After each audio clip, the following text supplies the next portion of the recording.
అమ్మ ఇక మూడవది అమ్మవారి అవతారాల్లో అన్నపూర్ణమ్మ.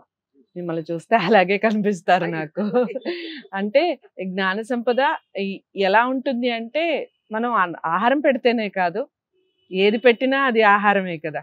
జ్ఞానాన్ని ఇచ్చినా కూడా అది అందుకని అలా అన్నాను. ఇక అన్నపూర్ణమ్మ గురించి ఆ అవతారం యొక్క విశిష్టత గురించి ఎలా కొలుచుకోవాలి ఏంటి అనేది చెప్పండి. అమ్మ విజయవాడ కనకదుర్గ అమ్మవారు మూడవ నాడు అన్నపూర్ణాదేవిగా దర్శనమిస్తూ ఉంటారు. నిత్యానందకరీ వరాభయకరీ సౌందర్య రత్నాకరీ నిర్ధూతాఖిల ఘోర పావనకరీ ప్రత్యక్ష మాహేశ్వరీ ప్రాళేయాచల వంశ పావనకరీ కాశీపురాధీశ్వరీ భిక్షాం దేహి కృపావలంబనకరీ మాతా అన్నపూర్ణేశ్వరి. ఎక్కడన్నా పొరపాటు పడతారేమో అన్నపూర్ణ అంటే మరెవరు అని. ప్రాళేయాచల వంశ పావనకరి, మంచుకొండ వంశాన్ని పవిత్రం చేసిందన్న ఈవిడ పార్వతీదేవి అని మనకు అర్థమయ్యేటట్టుగా స్పష్టంగా చెప్పడం జరిగింది జగద్గురు శంకర్లు రచించినటువంటి అన్నపూర్ణాష్టకంలో. అటువంటి ఆవిడ నిత్యానందకరి వరాభయకరి, నిత్యం ఆనందంగా ఉంటుంది, వరాలను ఇస్తుంది, అభయం ఇస్తుంది. అందం అంటే ఈవిడే అనిపించేట్టుగా ఉంటుంది, అన్ని పాపాలని పోగొట్టేటటువంటిది. ప్రత్యక్షంగా మహేశ్వరావిడ ప్రాళేయాచల వంశానికి పావనం చేసినటువంటిది, కాశీపురంలో ఉన్నటువంటిది. భిక్షాందేహి, నాకు భిక్షని ఇవ్వవలసినది, కృపావలంబనకరి, దయ అనే దాన్ని ఆధారంగా చేసుకుని అని చెప్పి అన్నపూర్ణాదేవిని అన్నం పెట్టేటప్పుడు ఎవరైనా సరే అమ్మేనండి. ఇల్లాలిని గురించి కూడా ఏం చెప్తారు? షట్కర్మయుక్త కలు ధర్మపత్ని అని భోజ్యేషు మాత. అన్నం పెట్టే వాళ్ళు ఎవరన్నా కానీ, ఆఖరికి నాన్న అన్నం పెడుతున్నా, అన్నం పెడుతున్నా, మగవాడు అన్నం పెడుతున్నా, అన్నం పెట్టే సమయంలో తల్లే. అటువంటి మాత అన్నపూర్ణేశ్వరి అని అమ్మవారిని పిలవడం, సంబోధించడం జరుగుతోంది. ఇది ఎక్కడో కాశీలో ఉన్నటువంటి అమ్మవారిని ఇక్కడ అవతారం ఇక్కడ వేయడం దేనికండి? ఇక్కడ ఇంకేదన్నా వేయొచ్చు కదా. ఎందుకంటే కృష్ణా గోదావరి పరివాహక ప్రాంతం ఉందే, అది అందరికీ అన్నం పెట్టేటటువంటి ప్రాంతం. చక్కగా వరి పండాలంటే అక్కడ పండినట్టుగా మరెక్కడ పండదు. దాన్ని మనం స్వయంగా చెడగొట్టుకుంటే తప్ప. అందుకని దీన్ని 1-2 సార్లు మనం తలుచుకుంటూ చెడగొట్టుకోవద్దు అని మనం హెచ్చరించుకుంటూ, ఒకప్పుడు ఇటువంటి పరిస్థితి ఉంది, ఇప్పుడు కూడా అట్లాంటి పరిస్థితిని మనం పెంపొందించుకుంటే బాగుంటుందని చిన్న సూచనగా కూడా అనిపిస్తుంది. అంటే ఇది ఎప్పటి నుంచో ఉంటున్నటువంటి అవతారమే అనుకోండి.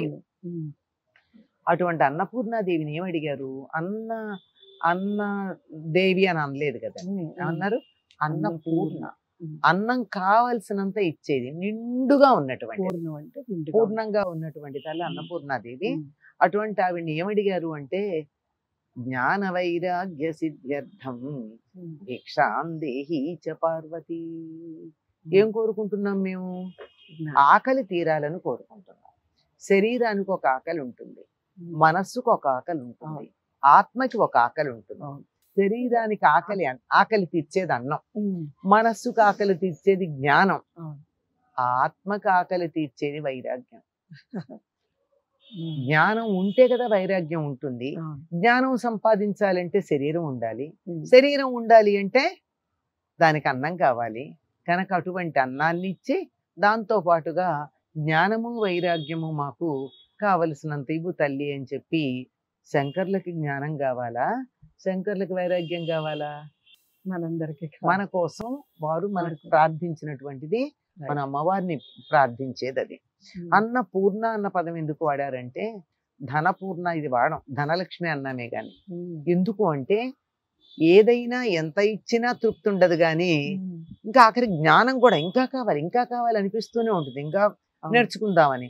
కానీ అన్నం మాత్రం చాలు అనిపిస్తుంది, నిండుగా ఉంటుంది. ఇంతకన్నా ఎక్కువ అక్కర్లేదు అనిపించేటటువంటిది ఏది ఉంది? అమ్మో ఇంకా వద్దనిపించేది.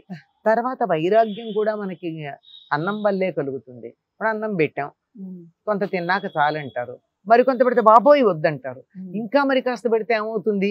వద్దే వద్దు, అసలు నేను అన్నమే తినను పో అంటారు. అంతగా ఆ వైరాగ్యం కలిగించగలిగినటువంటిది ఏమిటయ్యా అంటే అన్నమే గనక. అటువంటి జ్ఞానమును వైరాగ్యమును ఇచ్చేటటువంటి తల్లి అన్నపూర్ణాదేవి. అన్నం అంటే తినేది తినబడేది. సాధారణంగా ఆహారం అనే అర్థంలో వాడతాం, కానీ కాశీలో మాత్రం మనం తినేటటువంటి బియ్యంతో తయారు చేసినటువంటి అన్నాన్ని అక్కడ అమ్మవారు పెడుతుంది. రోజు కుతపకాలం అంటే సరిగ్గా మట్ట మధ్యాహ్నం బాగా ఎండ ఉండి సూర్యుడు నడినెత్తికి వచ్చినటువంటి కాలం. అదే ఆహారం తీసుకోవడానికి తగిన సమయం అని మనకి పెద్దవాళ్ళు చెప్పారు. ఎందుకంటే సూర్యుడు ఎంత తీక్ష్ణంగా ఉంటే మనం తిన్న ఆహారం అంత బాగా అరిగి మంట పడుతుంది. అందుకని సూర్యోదయ సూర్యాస్తమయాల మధ్య భోజనం చేస్తా ఏదన్నా తింటారు, కానీ సూర్యుడు అస్తమించిన తర్వాత పురుగులు తినేవారు కాదు.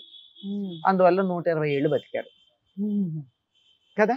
ఇప్పుడు మాత్రం అంత నైట్ అదే మరి అందువల్లే కదా ఆరోగ్యాలు ఆయుర్దాయాలలో తేడా వచ్చింది. ఆరోగ్యం భాస్కరాది ఇచ్చేతని కదా చెప్తాం. ఆరోగ్యం సూర్యుడి నుంచే రావాలి. సూర్యుడు ఉండగా తిన్నదే వంట పడుతుంది. సూర్యోదయానికి ముందు గాని సూర్యాస్తమయం తర్వాత గాని తినేవాళ్ళు కాదు. ఏదో రోగులు బాలింతలు ఇట్లాంటి వాళ్ళు ఉంటే వాళ్ళకి ద్రవ పదార్థాలు పాలల్ లాంటివి ఇచ్చేవారు. అంతకన్నా గట్టి పదార్థం ఏది ఇచ్చేది ఉండేది కాదు. అటువంటి కుతప కాలంలో సూర్యుడు బాగా ఉండే కాలం ఏది మిట్ట మధ్యాహ్నం. ఆ సమయంలో కాశీనగరంలో అమ్మవారు ఒక చేత్తో బంగారు పాత్ర పట్టుకుని మరొక చేత్తో వజ్రాలు పొదిగినటువంటి గరిట పట్టుకుని ఆకలితో ఉన్న వాళ్ళందరికీ అన్నం పెట్టడానికి సిద్ధంగా ఉంటుంది అని చెప్పారు. అందరికీ ఆకలి తీర్చేటటువంటి ఆ జగన్మాత రూపంలో కనకదుర్గాదేవి మనకి దర్శనమిస్తుంది. ఈనాడు మాత్రం ఒక మాట చెప్తారమ్మా. ఏమిటి అంటే అమ్మవారు ఏం పెడుతుంది? పాయసాన్నము అన్నారు.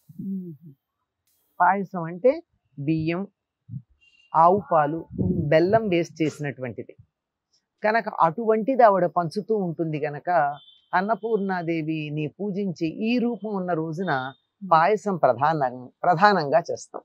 పాయసాన్న ప్రియ అని అమ్మవారి నామాల్లో ఉంటే రోజు పాయసం చేయడం ఉంది. 5 రకాలన్నా 6 రకాల అన్నాలు వండి పెడతారమ్మా ప్రతిరోజును. ముద్గౌదనం అంటే పెసరపప్పు అన్నం అంటే పులగం అంటాం. కిచిడి కాదు, కిచిడిలో రకరకాలైనటువంటి ఇంగ్రీడియంట్స్ వేస్తాం కాదు. అలాగే ముద్గౌదనం, దధ్యోదనం, పెరుగన్నం, తర్వాత గుడా అన్నం, బెల్లపు పాకంతో వండినటువంటి అన్నం. చాలా మంది గూఢాన్నం అంటారు. గూఢాన్నం కాదు, గుడాన్నం.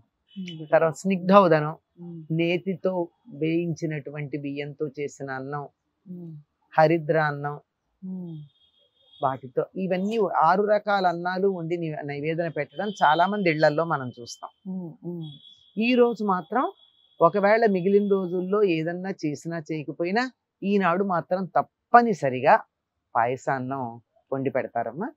ఇది ఈనాటికి ప్రత్యేకత. చాలా చక్కటి వివరణ ఇచ్చారమ్మా.